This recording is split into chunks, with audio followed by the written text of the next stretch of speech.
Hello friends, welcome to Yast recipes. இன்றைக்கி நம்ம சேனலில் ஒரு சூப்பரான சட்னி ரெசிபி தான் பார்க்க போகிறோம். வேர்க்கடலை சட்னி. நிறைய பேருக்கு இந்த வேர்க்கடலை சட்னி ரொம்பவே பிடிக்கும். எனக்கு பர்சனலி ரொம்ப ஃபேவரட்டான சட்னி இது.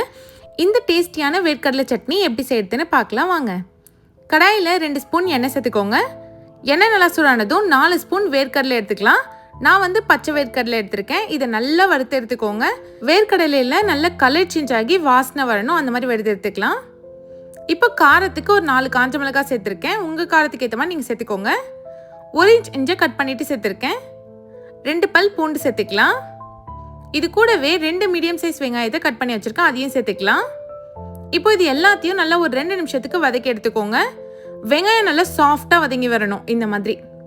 இது கூடவே ஒரு சின்ன நெல்லிக்காய் சைஸ் அளவுக்கு புளி சேர்த்து இதையும் நல்லா வதக்கிக்கலாம். நம்ம சேர்த்த பொருள் எல்லாமே நல்லா வதங்கிடுச்சு. இப்போ கேஸ் ஆஃப் பண்ணிவிடுங்க.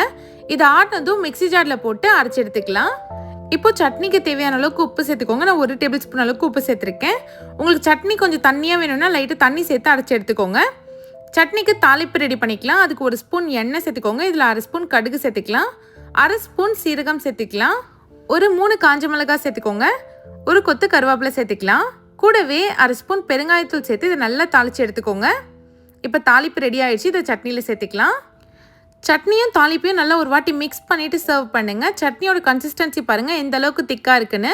நீங்கள் இது ரொம்ப தண்ணியாகவும் செஞ்சு சாப்பிட்லாம், அதுவுமே டேஸ்ட் ரொம்ப நல்லாயிருக்கும்.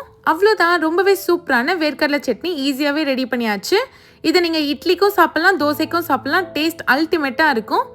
இந்த ரெசிபியை நீங்களும் கண்டிப்பாக உங்கள் வீட்டில் ட்ரை பண்ணி பாருங்கள். ட்ரை பண்ணிவிட்டு எப்படி வந்துச்சுன்னு மறக்காமல் கமெண்ட் பண்ணுங்கள். இந்த வீடியோ உங்களுக்கு பிடிச்சிருந்தா யாஸ்ட் ரெசிபிஸ் சேனலை சப்ஸ்கிரைப் பண்ணிவிடுங்க. தேங்க்ஸ் ஃபார் வாட்சிங்.